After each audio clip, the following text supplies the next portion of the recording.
امجد اپنی ماں کے ساتھ گھر میں اکیلا رہتا تھا۔ اس کی ماں بار بار یہی اصرار کرتی کہ میرے مرنے سے پہلے شادی کر لو، ورنہ میرے بعد تمہارا کون خیال رکھے گا؟ مگر امجد ہر بار یہی کہہ کر ٹال دیتا کہ ابھی کوئی اچھی جاب مل جائے، کیونکہ جو جاب وہ کر رہا تھا وہ اس سے مطمئن نہیں تھا۔ کچھ عرصہ گزرا کہ امجد کو ایک اچھی کمپنی سے جاب کی آفر آ گئی اور اس نے وہ کمپنی جوائن کر لی۔ اب اس کا شادی نہ کرنے کا بہانہ بھی ختم ہو گیا اور یوں جاب ملنے کے کچھ عرصہ بعد امجد کی شادی ہو گئی۔ سب ٹھیک تھا، دونوں میاں بیوی خوش تھے۔ شادی کے کچھ ماہ بعد امجد کی ماں اس دار فانی سے کوچ کر گئی اور گھر میں صرف دونوں میاں بیوی اکیلے رہ گئے۔ امجد صبح آفس چلا جاتا تو شام کو گھر لوٹتا۔ کچھ عرصہ ایسا گزرا تو امجد محسوس کرنے لگا کہ اس کی بیوی اب اس سے پہلے کی طرح پیار نہیں کرتی اور نہ اس کا اب پہلے کی طرح خیال رکھتی ہے۔ کچھ محلے کی عورتوں نے بھی، جن کا امجد کے گھر آنا جانا تھا، امجد کے کان بھرے کہ یوں جوان بیوی کو اکیلے گھر چھوڑ کر جانا ٹھیک نہیں۔ امجد ان سب باتوں کی وجہ سے پریشان رہنے لگا۔ آخر وہ صرف شک کی بنا پر اپنی بیوی کو کچھ کہہ بھی نہیں سکتا تھا اور نہ کچھ پوچھ سکتا تھا۔ ایک دن اس نے فیصلہ کیا کہ گھر میں خفیہ کیمرے لگا کر دیکھے گا کہ اس کی بیوی سارا دن گھر میں کیا کرتی ہے اور کوئی اس سے ملنے آتا ہے یا نہیں۔ ایک دن اس نے بیوی کو اس کے میکے بھیج دیا اور سارے گھر میں خفیہ کیمرے لگا دیے۔ اب امجد روزانہ ان کیمروں کو دیکھتا کہ اس کی بیوی سارا دن گھر میں کیا کرتی ہے، کوئی اس سے ملنے آتا ہے یا وہ کسی کے پاس جاتی ہے۔ بلکہ جو کچھ امجد نے دیکھا وہ سب اس کی سوچ سے الگ تھا۔ اس کی بیوی کا سارا وقت گھر کے کاموں کے بعد صرف نماز پڑھنے اور قرآن پاک کی تلاوت میں گزرتا۔ وہ ایک نیک اور پارسا بیوی تھی۔ امجد کو یہ سب دیکھ کر بہت حیرت اور شرمندگی ہوئی کہ وہ کیا سوچتا رہا اور حقیقت کیا تھی۔ وہ اپنی بیوی سے بہت شرمندہ تھا۔ وہ چاہتا تھا کہ اپنی بیوی کو سب بتا کر معافی مانگے کہ اس نے کس طرح اس پر شک کیا اور اسی شک میں کتنی غلط اور گھٹیا حرکت کر بیٹھا تھا۔ اس کو ابھی تک یقین نہیں آ رہا تھا کہ یہ سب ہو گیا۔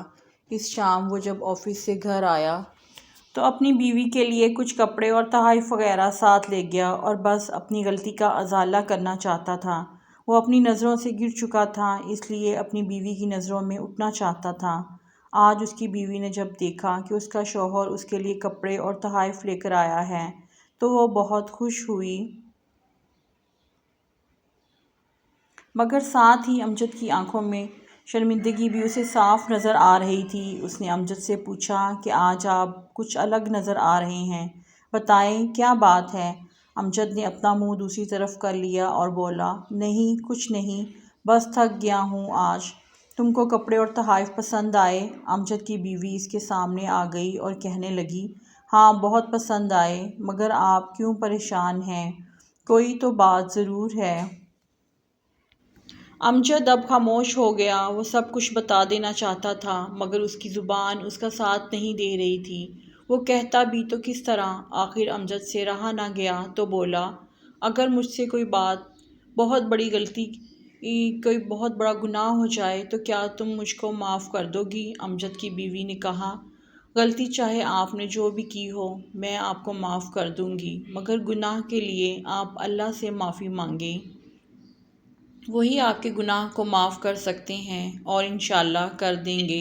اپنی بیوی کی یہ بات سن کر امجد کی جان میں جان آئی۔ اس نے سوچا کہ وہ اپنی بیوی کو سب بتا دے، مگر پھر سوچا کہ یہ سب بتانے کے بعد شاید اس کی بیوی معاف تو کر دے، مگر کبھی اس کے ذہن سے یہ بات نکل نہیں پائے گی۔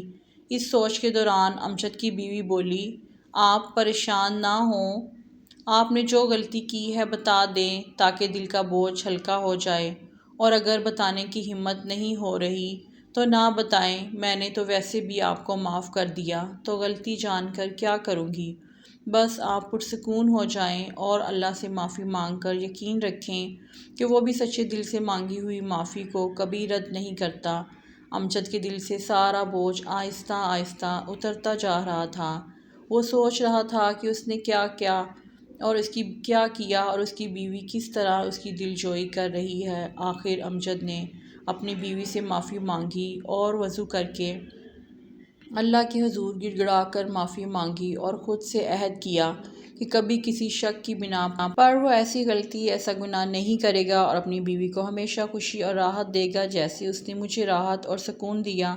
امجد نے اپنا عہد پورا کیا اور زندگی بھر پھر کبھی ایسی غلطی نہ دہرائی اور ہمیشہ اپنی بیوی کو خوش رکھنے کی ہر ممکن کوشش کی۔ خاندان میں جب کبھی میاں بیوی کے سچے رشتے کی مثال دی جاتی ہے تو امجد اور اس کی بیوی